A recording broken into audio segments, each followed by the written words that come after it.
Salut à tous, la team OL, ton même show pour OL Fan TV. Très heureux de vous retrouver une nouvelle fois pour une vidéo OL Daily Mercato, les gones.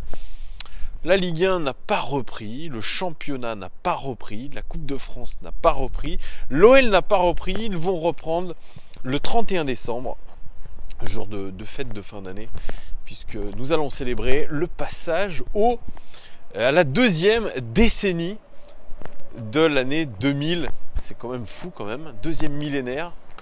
La première décennie est passée, on va attaquer la deuxième décennie. S'en est passé des choses en 10 ans. L'OL d'ailleurs en 10 ans, je crois c'est les statistiques de Optagent sur Twitter, eh bien la deuxième moyenne de points de Ligue 1 sur les 10 ans, avec 2,2 points par match en moyenne, ce qui est plutôt pas mal, derrière le Paris Saint-Germain. Donc vous voyez, tout n'est pas négatif, c'est vrai. En 10 ans, il s'en est passé des choses extraordinaires. D'ailleurs, dites-moi vous si en 10 ans, les gones, vous vous souvenez d'un match mémorable, un match qui vous a marqué sur les 10 ans de l'Olympique Lyonnais, sur ces 2010-2020. Voilà, pour 2010-2019 même. Dites-moi en commentaire s'il y a un match qui vous a marqué, un match que vous aimeriez revivre, qui vous rappelle des très beaux souvenirs ou des mauvais souvenirs. Voilà, dites-moi tout en commentaire. Bref les gones, nouvelle vidéo OL Daily Mercato, vous le savez. Juninho est à l'île Maurice, nos joueurs sont en train de se pavaner en vacances, en famille, dans des destinations exotiques. Maxwell Cornet a sorti un clip en son honneur dans sa nouvelle Lamborghini. Voilà, la vie de rêve pour un joueur évidemment titulaire indiscutable chez nous, le nouveau Roberto Carlos.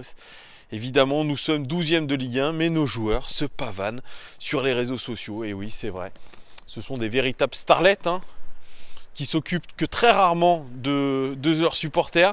Mais par contre, pas de souci pour montrer sa vie sur les réseaux sociaux, pour pavaner, pour faire des envieux, ça il n'y a pas de souci. Je pense qu'il faut un petit peu de retenue quand même. C'est très malvenu, je trouve, ces vidéos-là, surtout celle de Maxwell Cornet. Vraiment, voilà. Le mec a réussi, c'est bon, il a eu une Lamborghini, etc. Ouais. Après, c'est vrai, vous allez pouvoir me dire « Ouais, Thomas, t'es démago, si t'avais l'argent qu'ils avaient, la célébrité qu'ils avaient, tu ferais la même chose. » Peut-être, c'est vrai, peut-être. Mais je pense que ça manque un petit peu de finesse quand même, de se montrer comme ça dans des vidéos, alors que l'OL est vraiment, je dirais pas au fond du trou, mais quasiment, et vraiment fait un très mauvais début de saison. Et certains joueurs d'ailleurs sont pas exempts de tout reproche, Maxwell Cornet le premier. Donc je pense qu'il faudrait faire plutôt profil bas. C'est vrai on se demande qui conseille ces gens. Voilà. Est-ce qu'ils ont vraiment des conseillers en communication, ou alors vraiment ils gèrent leur com comme ça, au petit bonheur la chance, j'en sais rien, mais c'est très malvenu. Alors là je voyais même des vidéos sur Instagram de Marsal et de Joachim Andersen en train de, ça y est, reprendre la salle de sport pour montrer qu'ils taffent. Ils sont en vacances mais ils taffent quand même. On a l'impression que c'est le gouvernement français.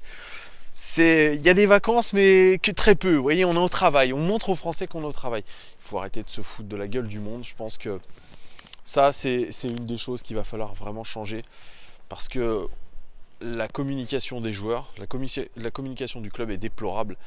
Même la communication de Jean-Michel Aulas, moi je la trouve déplorable aussi. Voilà, je fais référence aussi à cette vidéo que Jean-Michel Aulas a faite avant les fêtes, avant Noël. Voilà, pour faire un petit peu le point sur le mercato, sur Willy Garcia, les objectifs du club, les féminines.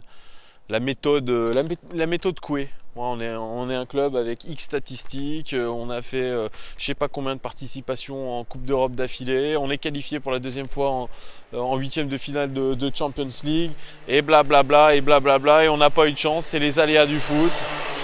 On a eu des blessures à outrance, etc. Et puis si le public était derrière nous, on n'aurait pas toutes ces blessures, les joueurs auraient plus confiance, et blablabla. Voilà, symbole de cette communication du club qui est désastreuse.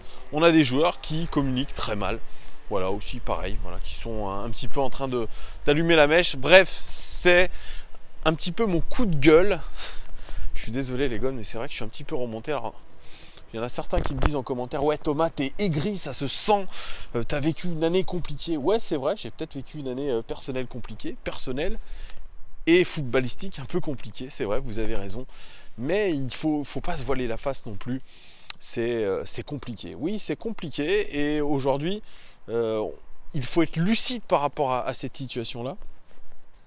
Donc voilà, l'OL va se démener sur le marché des transferts pour essayer de réajuster notre équipe, rééquilibrer notre équipe. Mais ça s'annonce un petit peu coriace, hein, puisque apparemment nous sommes sur la piste Etienne Capoue. C'est le sujet de cette vidéo, Etienne Capoue. Eh bien, ça faisait longtemps qu'on n'avait pas entendu parler de Etienne Capoue, en tout cas en France.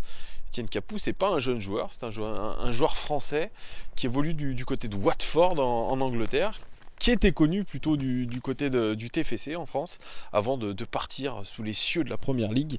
Et on se serait intéressé à lui. On ne lâcherait pas l'affaire puisque Watford nous a mis un premier râteau, les Gones.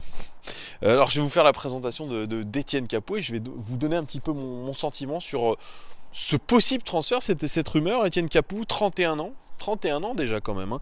1m89 pour 80 kg, c'est un beau gabarit, milieu de terrain défensif, relayeur ou sentinelle. Il a été formé du côté de Niort, des Chamois niortais. Il est passé par Angers. Il se révèle au TFC, comme je vous l'ai dit, entre 2007 et 2013. Ça ne nous rajeunit pas. Il passe alors chez Tottenham Hotspur. Oui, il a été entraîné par un certain Maurizio Pochettino. Oui, et il a rejoint à cette même époque un certain Hugo Lloris, et il a rallié Watford en 2015. Il a joué avec Watford 153 matchs quand même, c'est plutôt pas mal. Il a marqué 14 buts. Il a tout de même 7 sélections en équipe de France entre 2012 et 2013. Etienne Capoue, c'était du temps de Laurent Blanc. C'est pour vous dire, ça ne nous rajeunit pas, comme on dit. Et puis à Watford, il est le joueur le recruté le plus cher de l'histoire du club. À l'époque, c'était plus de 9 millions d'euros. Cette saison, il est titulaire incontestable, Etienne Capoue. Même la saison dernière, il était titulaire incontestable. Il est installé dans un double pivot puisque Watford évolue en 4-2-3-1. Donc notre ami Etienne Capoue, il a été noté cet après-midi 8,4 sur 10 par whoscored.com. Et j'aime bien vous donner cette note parce qu'elle rassemble un petit peu toutes les données statistiques du joueur pendant le match. Et 8,4 c'est très très bon. Ils ont gagné 3-0 les joueurs de Watford contre un candidat d'ailleurs à la relégation, puisque Watford est en très mauvaise posture actuellement en Première Ligue. Il jouait vraiment face à un prétendant, un concurrent j'arrive pas à parler, un concurrent direct pour la relégation, en tout cas pour le maintien, c'est mieux de parler comme ça. Il a été auteur d'une passe décisive quand même, Etienne Capoue, cet après-midi. Cette saison, c'est 15 matchs, Etienne Capoue, 0 but, une passe décisive pour lui cet après-midi. Ça y est, il a ouvert son compteur passe décisive, c'est plutôt pas mal. Voilà, ses caractéristiques. Ça, c'est ça qui nous intéresse un petit peu, parce qu'il faut voir si ça colle, si ça peut apporter un véritable plus à notre équipe. C'est un joueur décrit comme tentaculaire, il est très physique, il est doté surtout d'une grande aisance technique, il est redoutable dans l'interception des ballons, dans les duels aériens, normal, il est grand, dans les tacles, alors ça il est très fort dans les tacles, très très fort. Il est très grand, donc il a des grandes jambes, donc ça lui permet de mettre des sacrés coups de ciseaux. Il aime tirer de loin, il a marqué d'ailleurs de sacrés buts avec Watford, pas souvent, mais il a marqué quand même de très beaux buts de loin. Par contre, il a un petit point faible, c'est qu'au niveau de la discipline, c'est un peu compliqué. Il est très nerveux, il prend beaucoup de cartons. Alors, sa cote, les Gones, alors sur transfermarket.com, il est évalué à 6,5 millions d'euros, mais selon l'Observatoire du football, il est plutôt coté entre 7 et 10 millions d'euros. C'est cette somme-là qui pourrait faire réfléchir Watford, avec un salaire de 2,45 millions d'euros par an, un petit peu plus que la moyenne des salaires lyonnais, mais rien de bien méchant. Je pense que pour le faire signer, lui aussi, il faudra mettre un petit coup dans le chéquier. Alors Watford, la saison dernière, ils ont terminé 12e de Première Ligue. Et l'an dernier, surtout, Etienne Capoue, il a été élu meilleur joueur du club. C'est vraiment un joueur clé de l'effectif de Watford. C'est surtout un joueur très très apprécié par les supporters. Il a d'ailleurs un chant à sa gloire. Puis cette saison, comme je vous l'ai dit, c'est très compliqué pour Watford puisqu'ils sont avant-dernier de Premier League. Bon là, ça leur fait un petit peu de bien la victoire contre Aston Villa cet après-midi 3-0. Mais voilà, Etienne Capoue, mine de rien, c'est quelqu'un qui a beaucoup d'expérience, surtout une expérience de la Premier League qui est pour moi, je le répète, le meilleur championnat du monde.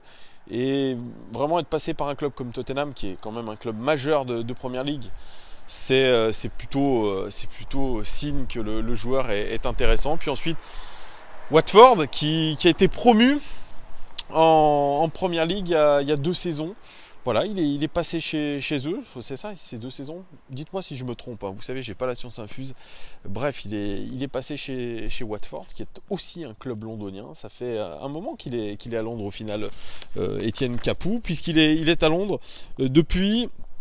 Je vous ai dit depuis 2013, donc ça remonte quand même, 2013 à Londres. Aujourd'hui, déloger un joueur qui est depuis 2013 à Londres, c'est compliqué, hein, c'est compliqué.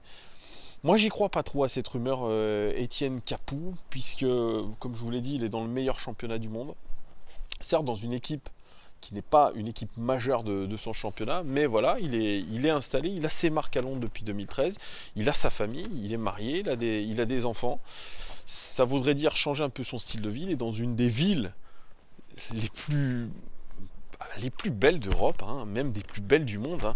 C'est une super ville, Londres, ça bouge beaucoup, il y a de la culture, il y a du sport, il y a tout ce que vous voulez. Vraiment, Thierry Henry d'ailleurs en parlait extrêmement positivement. Bah, lui aussi, il a une histoire incroyable avec Arsenal, mais cette ville de Londres, elle plaît. Voilà, elle plaît. C'est une mégalopole, c'est une ville qui bouge. Je pense qu'on s'y sent bien à Londres. David Beckham, qui est mon idole, bah lui, voilà, il adore revenir à Londres. Il adore revenir. Pourtant, il fait toute la planète. Il a des baraques un peu de partout. Et bien, pourtant, il adore son home sweet home à Londres. Il y a une atmosphère particulière quand même dans cette ville. Et on peut comprendre que Etienne Capoue se pose des questions. Voilà, hein. Même si Lyon est une ville formidable. Oui, formidable. C'est une vraie belle ville, Lyon. Il y a ce côté où eh bien, on n'a peut-être pas envie de partir de cette ville, de ce championnat. Il y a aussi un petit peu la jurisprudence Olivier Giroud. Olivier Giroud, il n'a pas voulu quitter Londres.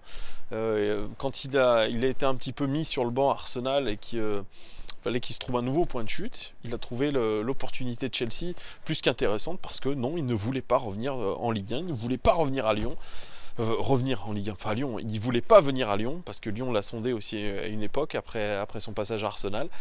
Voilà, Londres, il y a quelque chose là, dans cette ville-là qui fait que les joueurs n'ont pas envie de s'en aller.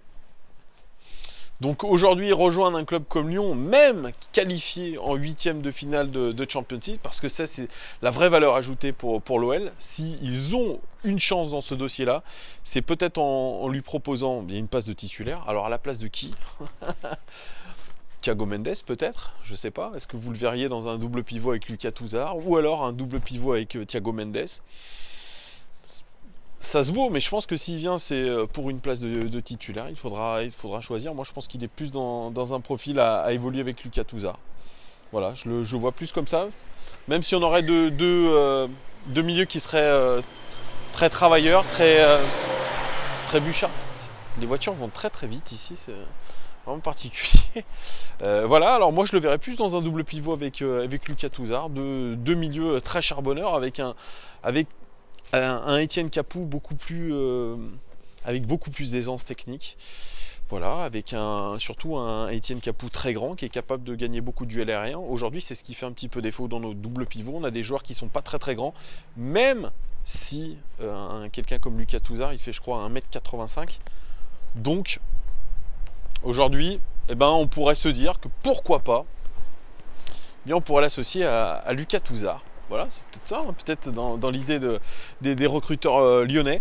Voilà, donc une place de titulaire, la Champions League, le fait d'évoluer, comme le dit si bien Jean-Michel Aulas, dans un des plus beaux stades d'Europe, peut-être le plus beau stade d'Europe, selon JMA. Voilà ce qu'on pourrait lui proposer, et surtout un salaire un peu plus important. Je pense qu'on peut s'aligner sur peut-être 3 millions et demi par an. Voilà, c'est peut-être ça pour un joueur de 31 ans. C'est quand même plutôt pas mal. Si on lui mettait un petit contrat de 3 ans avec 3 millions et demi d'euros par an, en lui proposant de jouer la Champions League, les huitièmes de finale, et en lui disant écoute, on va te mettre titulaire, voilà, tu fais 3 ans chez nous, donc ça te fera arriver à 34 ans. Voilà, que demande le peuple? Ce que Watford n'est peut-être pas enclin à lui proposer, quoique, comme je vous dis, c'est quelqu'un qui est assez fidèle au final à son club de Watford, il est très bien installé, et on peut comprendre aussi Watford dans sa volonté de le garder. On sait que aussi les clubs anglais ont plus de puissance économique que nous, même ceux qui luttent pour le maintien. C'est dû notamment aux énormes revenus que génèrent les droits télé. Voilà, donc il y a tout ça qui rentre en ligne de compte. Le râteau qu'on a pris de la part de Watford, c'est pas un nom définitif, vous le savez, quand un club déclare un joueur comme intransférable, c'est que le club qui veut le joueur ne propose pas assez. Donc l'Olympique Lyonnais, je pense, a fait une offre peut-être à 5-6 millions d'euros. Comme je vous dis, le joueur est coté entre 7 et 10. Si on propose une somme de 9 millions d'euros plus incentive, comme on dit, plus des bonus, ça pourrait le faire. Moi, qu'est-ce que j'en pense de la rumeur Etienne Capoue? Eh bien, pour tout vous dire, quand j'ai vu ça, j'ai dit oh là, pas terrible.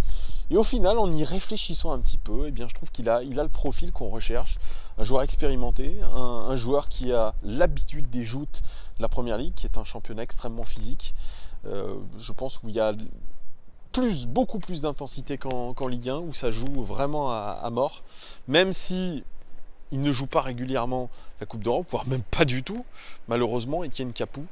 Moi, je pense que ce profil vraiment championnat anglais, international, mine de rien, même si ça remonte à longtemps, un joueur de 31 ans qui a de la bouteille, qui a joué plusieurs saisons en Angleterre et qui peut-être aujourd'hui cherche un dernier vrai challenge. Ouais, on peut dire c'est plutôt la fin de sa carrière. Il cherche peut-être un vrai dernier challenge, pourquoi pas, à l'Olympique Lyonnais. Moi, ce qui me fait un petit peu peur, c'est ce manque d'ambition de l'OL. Hein. On va être clair là-dessus. Hein.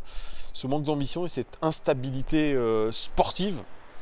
Voilà, on a beau être qualifié en huitième de finale de Champions League, on a une saison qui est compliquée. Et quels vont être les joueurs qui vont être à même de venir signer chez nous, de venir signer dans un club où on ne sait pas comment ça va se finir cette année, on ne sait pas comment ça va évoluer sportivement, on sait rien, on est beaucoup dans le flou. C'est ça le paradoxe un petit peu de cet Olympique Lyonnais, c'est ce paradoxe un petit peu dans la situation sportive, largué en championnat, qualifié en huitième de finale de Champions League.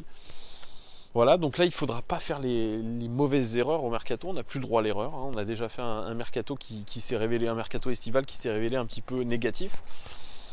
Donc l'arrivée d'un Etienne Capoue, moi je dis pas non. Je dis pas non, franchement ça serait un joueur vraiment très très intéressant pour nous, pour essayer de passer un petit palier, pour essayer aussi de bouger un petit peu ces jeunes joueurs. Il serait capable d'encadrer d'ailleurs ces jeunes joueurs là.